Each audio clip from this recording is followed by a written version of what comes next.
Congressman Cory Mills, Republican from Florida, joins me now. Congressman, for the last 3 days, you've been assisting in search and rescue operations. You're delivering supplies. What are you seeing on the ground? How bad is it? Well, Varney, I can tell you that very similarly what correspondent just stated, you see widespread devastation across a lot of these remote and isolated areas. We've traveled across western North Carolina. We've traveled to Poplar, South Toe. We've gone into Bailey. We've gone into Burnsville. We've gone into Cello. We've gone into Asheville. We've gone into Banner Elk and Elk River, and we've gone into all these different places. Pensacola, which is up in the mountain areas, which is completely isolated. We went in yesterday, who reported additional fatalities and also missing persons. So in the last 3 days, our teams have been able to deliver about 13,000 pounds of supplies.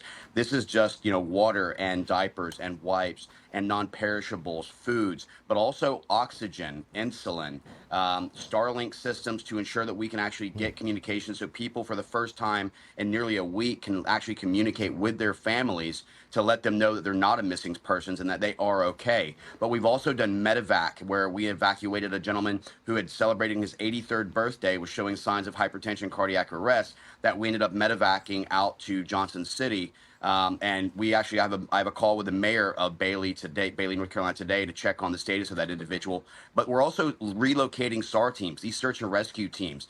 We talked to Fire Chief Harrison in Pensacola, North Carolina yesterday, who not only had 4 fatalities, but he had 2 individuals that he watched wash down the river that they've been unable to recover the body on yet. He believes that with the amount of water and mud that had rushed in, that he's going to be recovering bodies, unfortunately, throughout the year. We were in Broad River, and Barney, I can tell you, I talked to the fire chief there. Their actual fire department saw 64 inches of water rise into their fire department bay within 30 minutes. Whoa. So you can understand the amount of water damaging 2 fire trucks, completely moving them, washing houses and cars off the roads into the river area. So there's widespread devastation and certainly a need for FEMA and the federal government to step up. Congressman, I want to switch gears for a moment. President Biden says he called a meeting with G7 leaders about Israel attacking Iran. Here's what he said. Roll it, please.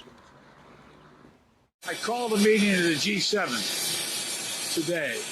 We're working on a joint statement all of us agree on, from Japan to France to Germany to et cetera. And what we're doing in that regard is we're making it clear that there are things that have to be done. And it's obviously Iran has gone way it's way off court. We're going to put together a joint statement. Hasn't been done yet. It'll be done before too long, probably by the time we land.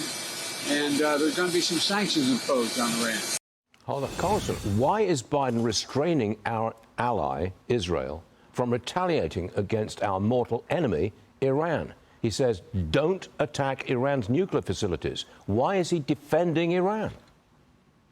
You know what? That's a great question, Varney. And here's the thing. Not only has he defended Iran, but he's released billions of dollars in unfrozen assets. He's not imposed the necessary sanctions to stop the massive oil exportation that is actually funding the terrorist attacks that were going on by Hamas, by the Houthis, by Hezbollah. It has been Israel and their right for defense and support of their own citizens that has actually had to take the fight to these terrorist organizations that are all Iranian regime-backed organizations. We need to take a stronger approach and understand that Iran is actually the problem. We need to support Israel's rights to its defense. But the other question is that the United Nations was so quick to tell Israel to do a ceasefire during the holy month of Ramadan, but where are they on calling Iran and others to do a ceasefire during Rosh Hashanah, which is the holy time for Israel and for Jews? And so you see the hypocrisy, but the bottom line is that we need to stand firm with our allies, and we need to understand that the Iranian regime and even the Iranian people, for the most part,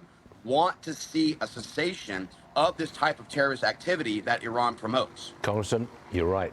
Thanks for joining us this morning. Always appreciate it, sir. Thanks a lot. Thank you.